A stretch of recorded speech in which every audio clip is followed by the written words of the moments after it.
মৃত্যুর আগে শিরককারী যদি তওবা করে আল্লাহ সমস্ত গুনাহ ক্ষমা করে দিবেন, আর তওবা না করে যদি মরে যায় তাহলে পরে সব গুনাহ আল্লাহ মাফ করে দিবেন, কিন্তু শিরকের গুনাহটা আল্লাহ মাফ করবেন না। এই জন্য যে কথাগুলি বলা হলো, নবীগণকে আল্লাহর সমতুল্য মনে করবেন না, কোনো দিক থেকেই না। অলিগণকে আল্লাহর সমতুল্য মনে করবেন না। দেব দেবী মূর্তি এগুলোকে আল্লাহর সমতুল্য মনে করা যাবে না, এগুলো শিরক। যদি আমরা অতীতে এরকম কেউ করে থাকি, তওবা করলে আল্লাহ মাফ করে দিবেন, আর তওবা না করে মরে গেলে আল্লাহ ক্ষমা করবে না। এটা হলো প্রকাশ্য শিরকের কথা বললাম। এবার গোপন শিরকের একটা কথা বলবো, শুনবেন নি? এ প্রসঙ্গে রাসূলুল্লাহ সাল্লাল্লাহু আলাইহি ওয়াসাল্লাম সাহাবায়ে কেরামকে বলছিলেন, ফাওয়াইলুল লিল মুসাল্লিন আল্লাযীনা হুম আন সালাতিহিম সাহুন আল্লাযীনা হুম ইরাউন ওয়া ইয়ামনাউনাল মাউন। সূরাতু মাউন এর 6 নম্বর আয়াত, আল্লাযীনা হুম ইরাউন।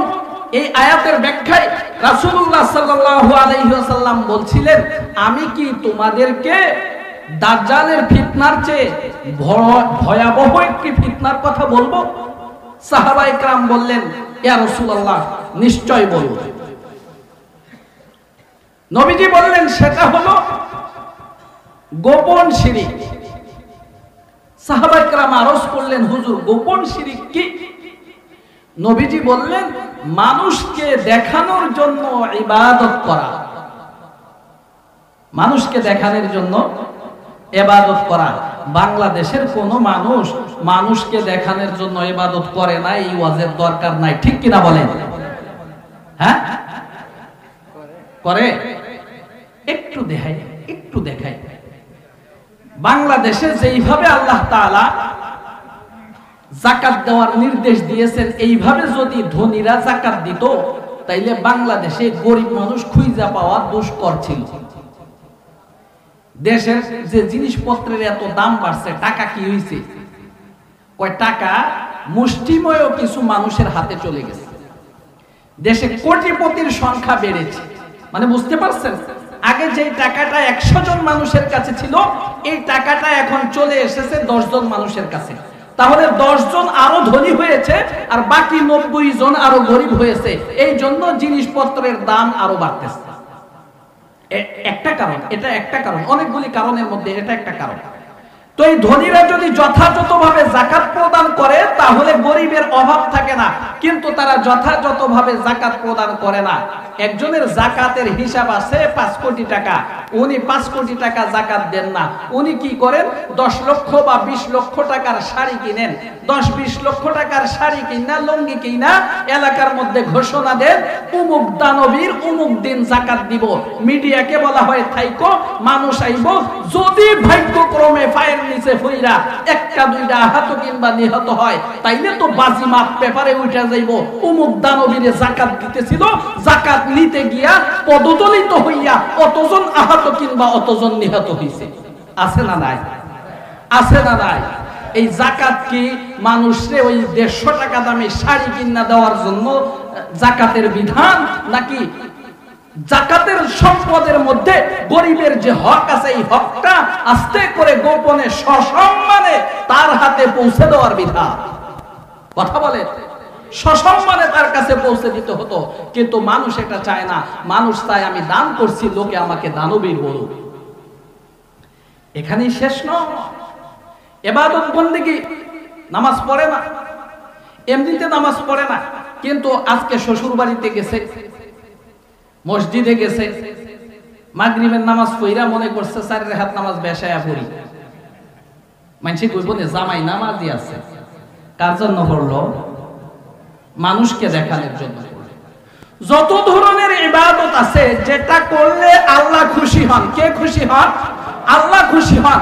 এই ইবাদত বন্দেগী যদি মানুষকে দেখানোর জন্য করে, রাসূলুল্লাহ সাল্লাল্লাহু আলাইহি ওয়াসাল্লাম বলেছেন, এটা দাজ্জালের ফিতনার চেয়েও ভয়াবহ গোপন শিরক। এর থেকে সতর্ক থাকবেন। খবরদার এমনটা করবেন না, খবরদার এমনটা করবেন না। আপনার ইবাদতের যতটুকু অভ্যাস, ততটুকু আপনি ঠিক রাখবেন। আজকে মানুষ বেশি হইছে, 4 রাকাত নামাজই একটু পড়ি, মানুষে কইব না হুজুর নামাজি আছে গো। এমনটা করা যাবে না। তাহলে তো আমি মানুষকে খুশি করার জন্য করলাম, মানুষকে দেখানোর জন্য করলাম।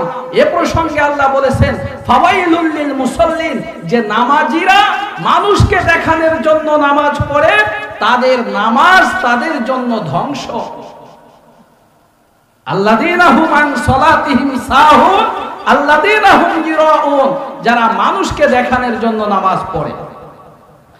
তাহলে আজকের পর থেকে আমরা নামাজ কার জন্য পড়ব? আজকের পর থেকে ইবাদত বন্দেগী কার জন্য করব? আল্লাহর জন্য করব।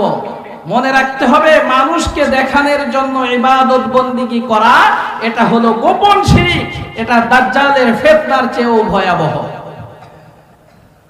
আমি মোবারকবাদ জানাচ্ছি আমার বড় ভাই জনাব মোহাম্মদ আব্দুল হামিদ টিটু সাহেব, সম্মানিত চেয়ারম্যান, আমাদের মাঝে উপস্থিত হয়েছেন।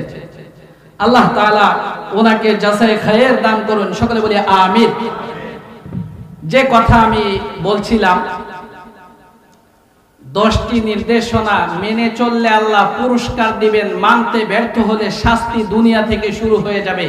1 নম্বর নির্দেশনা হলো আল্লাহর সাথে শিরিক করা যাবে না। শিরিক সম্পর্কে তাফসীরে মারিফুল কোরআন মুফতি শফি রহমাতুল্লাহি আলাইহি সহজ করে বলেছেন, ইহুদি খ্রিস্টানদের মতো করে নবীগণকে আল্লাহর সমতুল্য মনে করো না, মূর্খ মানুষের মতো করে আল্লাহর ওলিগণকে আল্লাহর সমকক্ষ মনে করো না, হিন্দু পৌত্তলিকদের মতো করে দেব দেবী মূর্তিকে আল্লাহর সমতুল্য সাব্যস্ত করো না। এগুলো প্রকাশ্য শিরিক। আর মানুষকে দেখানোর জন্য ইবাদত বন্দেগী করা এটা হলো গোপন শিরিক। আল্লাহ আমাদের সকলকে সব ধরনের শিরিক থেকে বেঁচে থাকার তৌফিক দান করুন, সকলে বলি আমিন। 2 নম্বর নির্দেশনা, আল্লাহ বলেছেন ওয়াবিল ওয়ালিদাইনি ইহসানা, পিতামাতার প্রতি সৎ আচরণ করতে হবে।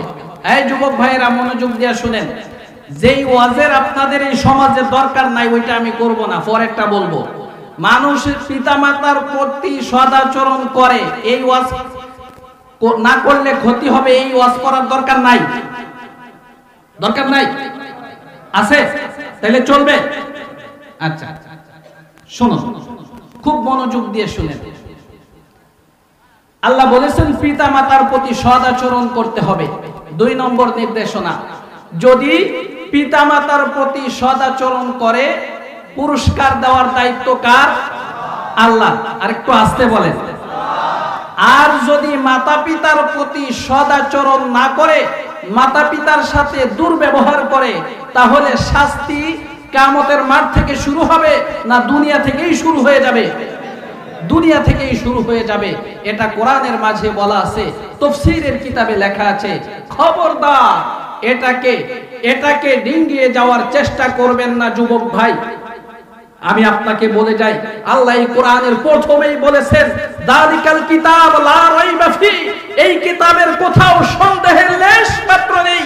এখানে বলা হয়েছে পিতামাতার প্রতি সদাচরণ করতে হবে। পিতামাতার প্রতি সদাচরণ যদি করতে কেউ ব্যর্থ হয়, তার শাস্তি দুনিয়া থেকেই শুরু হয়ে যাবে, এতে সন্দেহের লেশ মাত্র নেই। খুব ভালো করে শুনুন। আজকে আমাদের কাছে অনেক মানুষ আসে, হুজুর ইনকাম ভালো, মাসে 1-1.5 লক্ষ টাকা ইনকাম করি, সংসারে সুখ নাই। জিজ্ঞাসা করি মাতা পিতার সাথে সম্পর্ক কেমন? মাথাটা নোয়া দেয়, মাথাটা নোয়া দেয়। মাতা পিতার সাথে সম্পর্ক ভালো না। আপনি যান, যে দেখেন বৃদ্ধাশ্রমগুলিতে যাদের মাতা পিতা আছে সবাই ভালো মানুষ, সমাজের নামি দামি মানুষ।